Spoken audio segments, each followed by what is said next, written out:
Ouais, une chanson. Depuis si longtemps, des amis, je me cherche. Oula, oulala. Mais depuis que j'ai fondé le club La Brèche, oula, oulala. Ils sont captivants, avec moi sont de mèche. Oula, oulala. Et ce soir, il y a,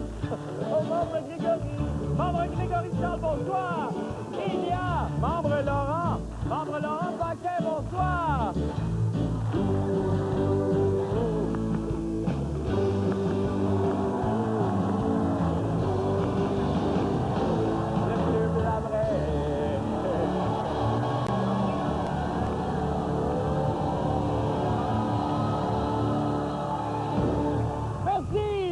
Merci infiniment, messieurs, bonsoir. Bonsoir. Bienvenue dans ce premier club de la semaine. Alors, avant de me livrer à vos bons soins, je veux juste rappeler aux gens que demain, c'est déjà notre avant-dernière émission de la saison et que, pour l'occasion, nous allons recevoir M. Daniel... Oh, c'est pas répété du tout, ça.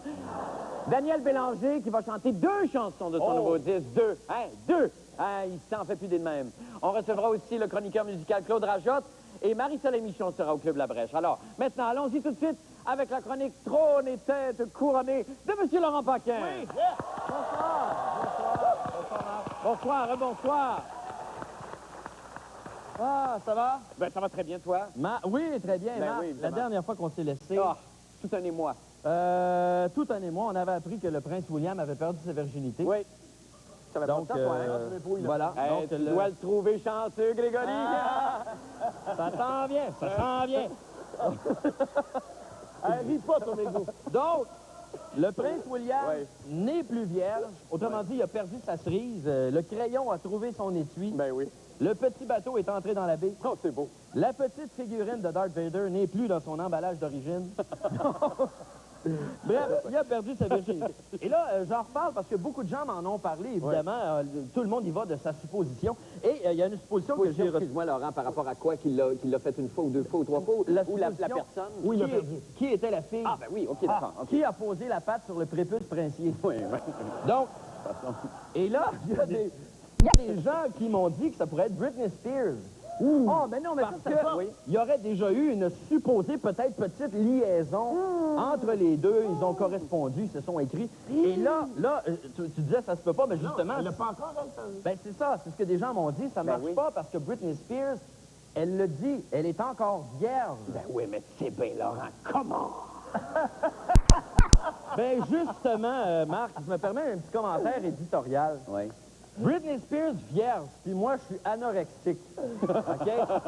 Là, non, mais c'est important de dire les vraies choses, Marc, de faire une petite parenthèse pour les gens à la maison. Que ce soit clair, les gens à la maison, la seule chose qui est vierge chez Britney Spears, c'est une cassette VHS parce qu'elle n'est pas capable de programmer le vidéo. Okay? Donc... Alors, bref, j'ai fait un petit retour là-dessus parce que c'est important. C'est important.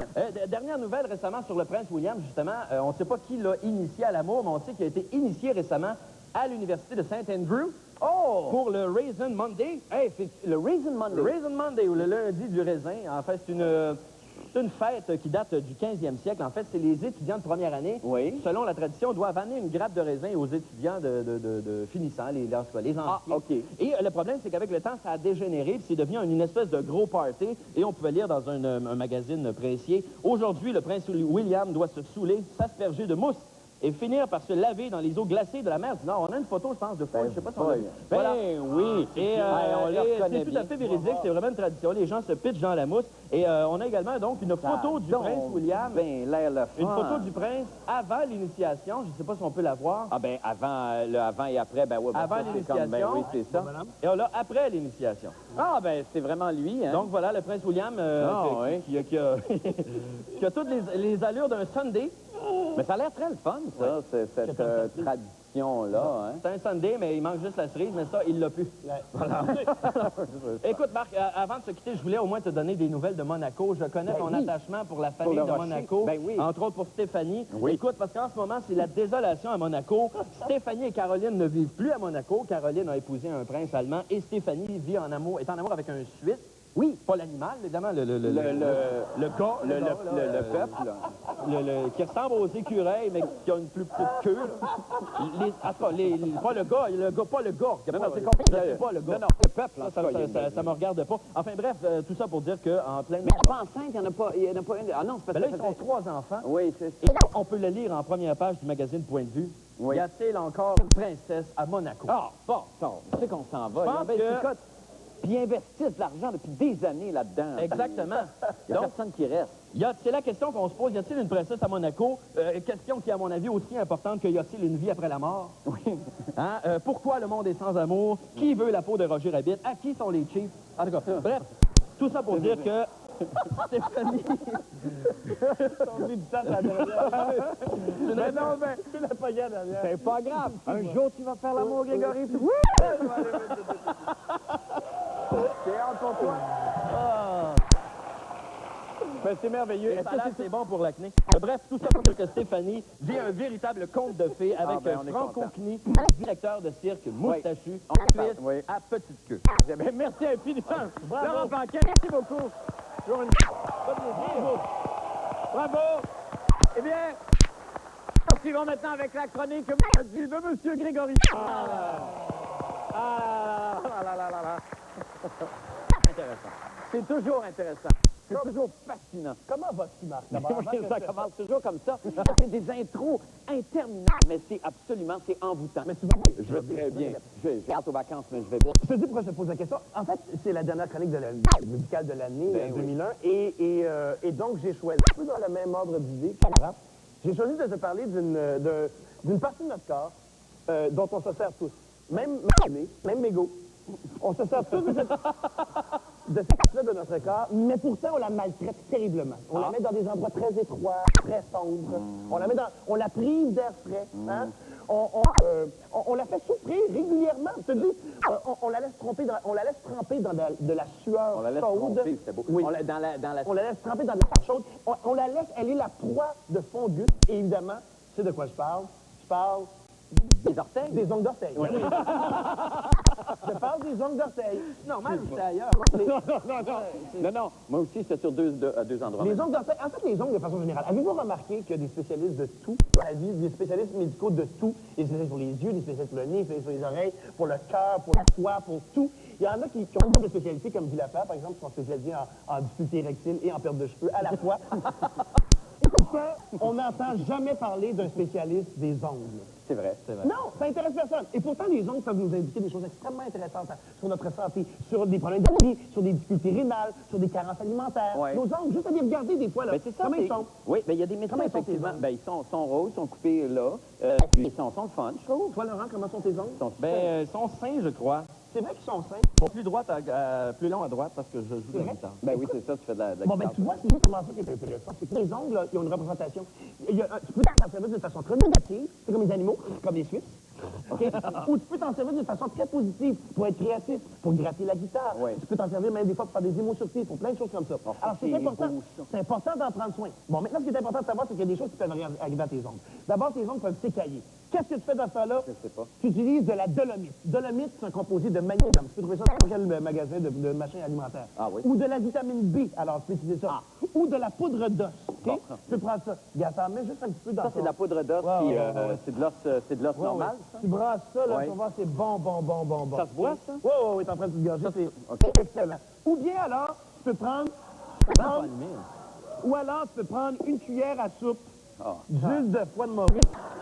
Ah, ça, je m'excuse, ça me rappelle mon camp de vacances. Une par jour. Ça y est, juste pour être sûr que tes ongles vont Ah, continuer à avoir ça goûte la mort. belle- Ça n'a pas de bon sens. une belle beauté, une fois par jour. Ensuite de ça, non, vas-y. C'est pas gay. Ah oui, l'huile de pas de morue, C'est comment sûr dire? que c'est pas...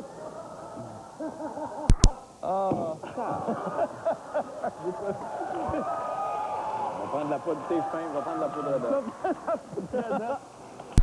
Ah, ça, t'en prends tout par jour, Marc. Est-ce que vous avez déjà remarqué sur vos ongles des taches blanches? Vous avez remarqué ça? Ça arrive. Y en a-tu qui ont des taches blanches? Ça arrive.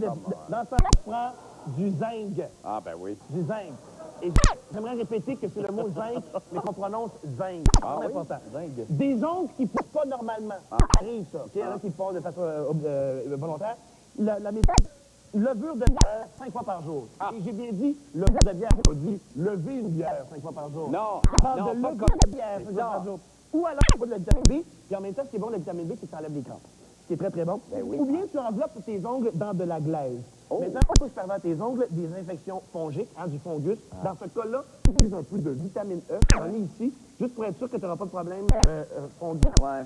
Fongique. Attends, ça, hein? Mais regarde, je vais t'en mettre une coupe de Ah, gouttes. attends, mais c'est encore, ça se boit. Ah oui, ça se voit. Puis des fois, juste pour améliorer le goût, je peux mettre une cuillère. Regarde, je vais commencer par un appetizer de ça. puis je vais Ah, faire mais moi. ça paraît. C'est très, très bon ça pour la santé. Bon, maintenant, le mot-clé, onychophagie. Onychophagie. Qu'est-ce que c'est ça? La consommation des ongles. Les gens qui se font les ongles, ils sont pas capables de s'en empêcher. Il y en a qui font ça pour mes ongles. Il y en a, non, il y en a Non, qui plus font les maintenant, autres qui se font non. les ongles. Ça, c'est terrible. Alors, voici ce qu'il faut faire. Dans le cas où ça arrive, des choses comme ça, tu trempes tes doigts dans différentes affaires. Ben, je tu peux sais tremper tes doigts dans de l'huile de germe de blé. Ah, ça, c'est épouvantable. Ça marche.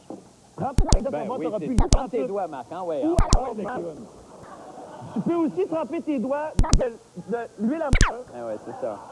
Ça, t'es assez assuré que tu Ah, je voudras taboute. pas. Je Regarde, taboute, là, j'attends aux vacances. essaye avec l'autre main. OK, puis là, je mets ça dans... Ça, c'est de l'huile à moteur? Oui. C'est de Tu peux la... aussi tremper tes doigts dans du bon vieux jello. Ça, c'est très, très bon. Puis là, qu'est-ce que... Parce que le Mais principe- encore une fois, la meilleure chose dans laquelle tremper tes doigts, c'est de la bonne huile de foie de morue. Ah, ben oui, ça, c'est très Trempe sûr. ça là-dedans. Puis après que tu as fait ça, tu mets tes mains dans un petit sac en plastique, comme ça. Regarde. OK, les deux en même temps? Oui, oui, non, juste une à la fois. OK, une à la fois. Une à la fois. Tu mets ça là-dedans. OK. Puis là, Dans le- qu'est-ce que... OK.